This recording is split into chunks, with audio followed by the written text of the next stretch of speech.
4. Joint ownership of the product by the owners of the factors.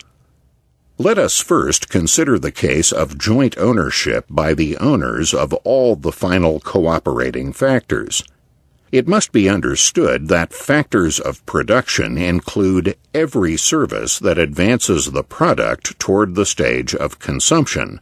Thus, such services as marketing costs, advertising, etc., are just as legitimately productive services as any other factors. The fallacy in the spurious distinction between production costs and selling costs has been definitely demonstrated by Mises in Human Action. It is clear that the 100 ounces of gold accrue to the owners jointly. Let us now be purely arbitrary and state that a total of 80 ounces accrues to the owners of capital goods and a total of 20 ounces to the owners of labor and nature-given factors. It is obvious that whatever the allocation, it will be on the unhampered market in accordance with the voluntary contractual agreement of each and every factor owner concerned. Now it is clear that there is an important difference between what happens to the monetary income of the laborer and the landowner on the one hand, and of the owner of capital goods on the other. For the capital goods must in turn be produced by labor, nature, and other capital goods. Therefore, while the contributor of personal labor energy, and this of course includes the energy of direction as well as what are called laborers in popular parlance, has earned a pure return, the owner of capital goods has previously spent some money for the production or the purchase of his owned factors. Now it is clear that since only factors of production may obtain income from the consumer, the price of the consumer's good, that is, the income from the consumer's good, equals the sum of the prices accruing to the producing factors, that is, the income accruing to the factors. In the case of joint ownership, this is a truism, since only a factor can receive income from the sale of a good. It is the same as saying that 100 ounces equals 100 ounces. But what of the 80 ounces that we have arbitrarily allocated to the owners of capital goods? To whom do they finally accrue? Since we are assuming in this example of joint ownership that all products are owned by their factor owners, it also follows that capital goods, which are also products, are themselves jointly owned by the factors on the second rank of production. Let us say that each of the 3 first-order capital goods was produced by 5 cooperating factors, 2 types of labor, 1 type of land, 2 types of capital goods. All these factor owners jointly own the 80 ounces. Let us say that each of the first-order capital goods had obtained the following: capital good A, 30 ounces, capital good B, 30 ounces, capital good C, 20 ounces. The income to each capital good will then be owned by 5 factor owners on the second rank of production. It is clear that conceptually, no one in the last analysis receives a return as the owner of a capital good. Since every capital good analytically resolves itself into original nature-given and labor factors, it is evident that no money could accrue to the owner of a capital good. All 100 ounces must eventually be allocated to labor and owners of nature-given factors exclusively. Thus, the 30 ounces accruing to the owners of capital good A will be allocated to the 5 factor owners, while the, say, 4 ounces accruing to one of the capital goods of third rank helping to produce good A will in turn be allocated to land, labor, and capital goods factors of the fourth rank, etc. Eventually, all the money is allocated to labor and nature-given factors only. To the truism that the income from sale of the consumer's good equals the consumer's expenditure on the good, we may add a corresponding truism for each stage of production, namely, that the income from sale of a capital good equals the income accruing to the factors of its production.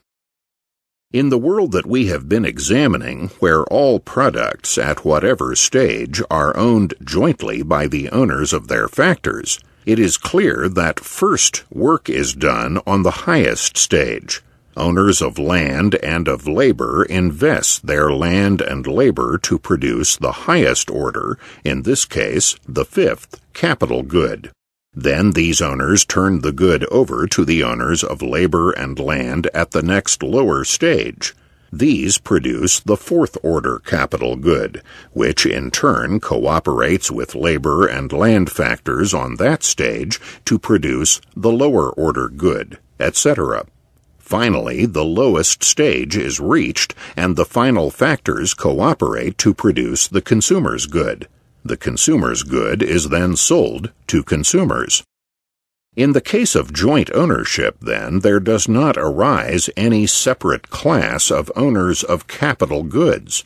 All the capital goods produced are jointly owned by the owners of the producing land and labor factors.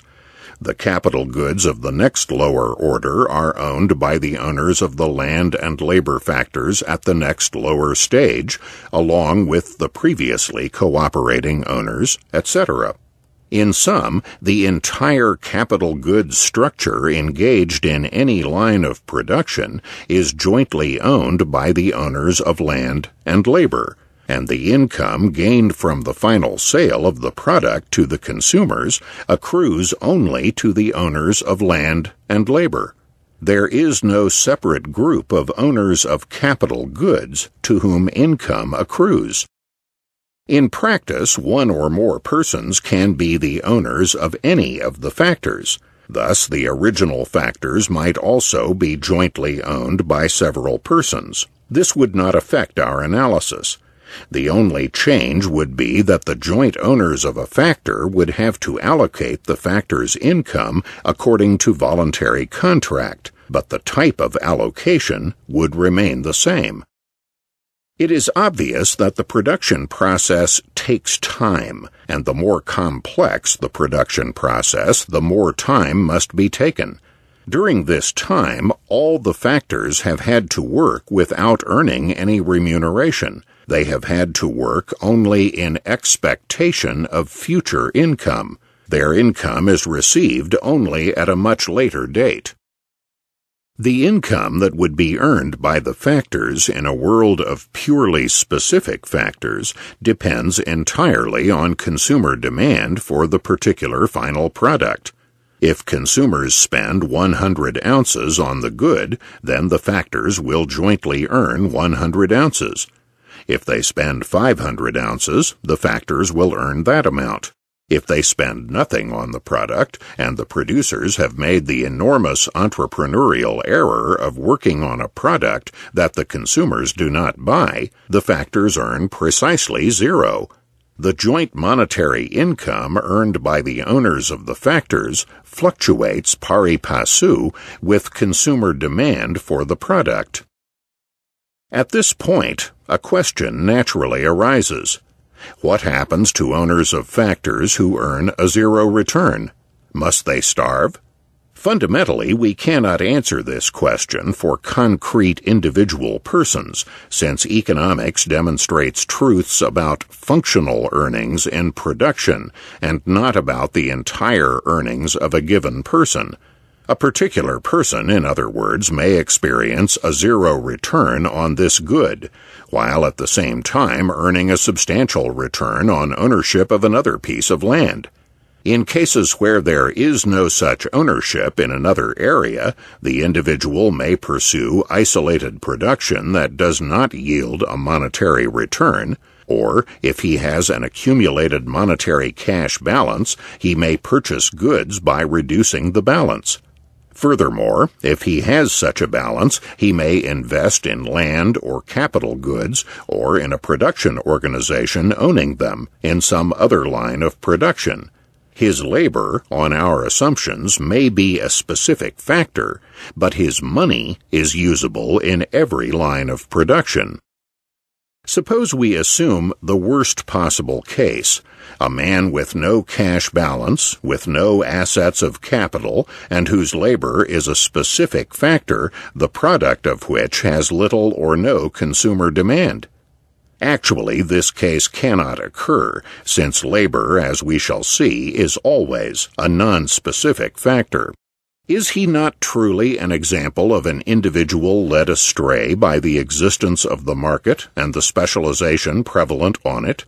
By subjecting himself to the consumer, has he not placed his happiness and existence in jeopardy? Even granting that people chose a market, could not the choice turn out to be tragic for many people? The answer is that there is no basis whatever for such strictures on the market process. For even in this impossible case, the individual is no worse off than he would have been in isolation or barter. He can always revert to isolation if he finds he cannot attain his ends via the market process. The very fact that we consider such a possibility ludicrous is evidence of the enormous advantages that the market confers upon everyone. Indeed, empirically, we can certainly state that without the modern developed market, and thrown back into isolation, the overwhelming majority of individuals could not obtain enough exchangeable goods to exist at all. Yet this choice always remains open to anyone who, for any reason, voluntarily prefers isolation to the vast benefits obtainable from the market system. Certainly, therefore, complaints against the market system by disgruntled persons are misplaced and erroneous. Any person or group on the unhampered market is free to abandon the social market at any time and to withdraw into any other desired form of cooperative arrangement. People may withdraw into individual isolation, or establish some sort of group isolation, or start from the beginning to recreate their own market. In any case, on the free market, their choice is entirely their own, and they decide according to their preferences, unhampered by the use or threat of violence. It is therefore our contention that the term consumer's sovereignty is highly inapt, and that individual sovereignty would be a more appropriate term for describing the free market system. Our example of the worst possible case enables us to analyze one of the most popular objections to the free society, that it leaves people free to starve. First, from the fact that this objection is so widespread, we can easily conclude that there will be enough charitable people in the society to present these unfortunates with gifts. There is, however, a more fundamental refutation. It is that the freedom to starve argument rests on a basic confusion of freedom with abundance of exchangeable goods. The two must be kept conceptually distinct. Freedom is meaningfully definable only as absence of interpersonal restrictions. Robinson Crusoe on the desert island is absolutely free, since there is no other person to hinder him. But he is not necessarily living an abundant life. Indeed, he is likely to be constantly on the verge of starvation. Whether or not man lives at the level of poverty or abundance depends upon the success that he and his ancestors have had in grappling with nature and in transforming naturally given resources into capital goods and consumers' goods.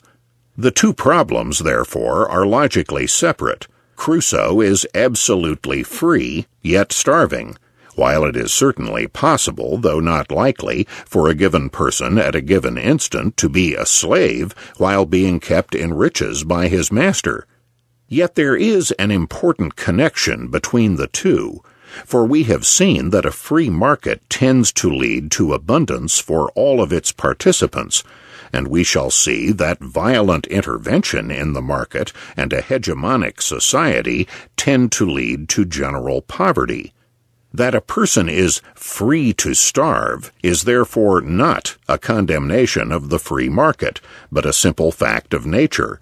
Every child comes into the world without capital or resources of his own.